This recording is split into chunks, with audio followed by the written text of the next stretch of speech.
ವಿಜಯನಗರ ಶಾಸಕನ ವಿರುದ್ಧ ಅನುದಾನ ತಾರತಮ್ಯ ಆರೋಪ ವಿಚಾರಕ್ಕೆ ಸಂಬಂಧಪಟ್ಟಂತೆ ಇದೀಗ ಗವಿಯಪ್ಪ ವಿರುದ್ಧ ಹೊಸಕೋಟೆ ನಗರಸಭೆ ಅಧ್ಯಕ್ಷರು ಆಕ್ರೋಶವನ್ನು ವ್ಯಕ್ತಪಡಿಸಿದ್ದಾರೆ.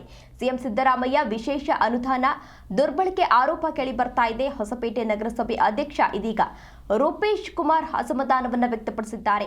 10 ಕೋಟಿ ಹಣ ಹೊಸಪೇಟೆಗೆ ವಿಶೇಷ ಅನುದಾನವನ್ನು ನೀಡಿದ್ರು, ಗವಿಯಪ್ಪ ಅದನ್ನ ಬೇರೆ ಇಲಾಖೆಗೆ ವರ್ಗಾವಣೆಯನ್ನ ಮಾಡಿದ್ದಾರೆ ಎಂದು ಸಾಕಷ್ಟು ಆಕ್ರೋಶವನ್ನು ವ್ಯಕ್ತಪಡಿಸಿದ್ದಾರೆ.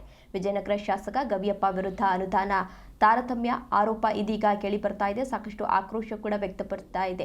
ಸರ್ಕಾರದಿಂದ ಇಂತಿಷ್ಟು ಹಣವನ್ನ ನೀಡಲಾಗಿತ್ತು, ಅಂದ್ರೆ ಅಭಿವೃದ್ಧಿ ಕಾರ್ಯಕ್ಕಾಗಿ ಇಂತಿಷ್ಟು ಹಣವನ್ನ ನೀಡಿದ್ರು ಕೂಡ ಅವರು ಬೇರೆ ಇಲಾಖೆಗೆ ಈ ಹಣವನ್ನ ವರ್ಗಾವಣೆಯನ್ನ ಮಾಡಿದ್ದಾರೆ. ಆದ್ರಿಂದ ಆದಷ್ಟು ಬೇಗ ಅವರ ವಿರುದ್ಧ ಕ್ರಮವನ್ನ ಕೈಗೊಳ್ಳಬೇಕು ಅಂತ ಹೇಳಿ ಒತ್ತಾಯವನ್ನ ಮಾಡಿದ್ದಾರೆ.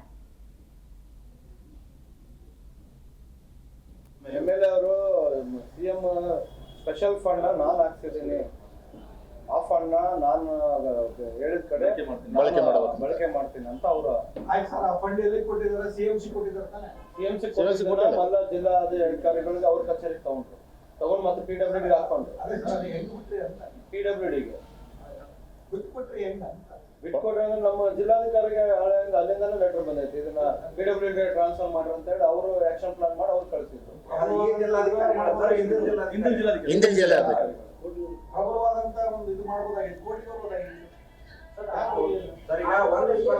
ಅವ್ರಿಗೆ ಕೋರ್ಟಿಗೆ ಹೋದ್ರೆ ಈ 10 ಕೋಟಿ ಅನುದಾನ ಕೂಡ ಬಳಕೆ ಆಗಲ್ಲ. 10 ಕೋಟಿ ಅನುದಾನ ನೋಡ್ರಿ, MP ಪ್ರಕಾಶ್ ನಗರದ ಒಂದು ಕೆಲವೊಂದ್ ಕಡೆ ಅವಶ್ಯಕತೆ ಇರೋ ಕಡೆ ಒಂದೇ ವಾರ್ಡಿಗೆ 2 ಕೋಟಿ ಅವೆಲ್ಲ ಹಾಕಿ ಅವರು ಕೆಲಸ ಮಾಡಿದ್ದಾರೆ.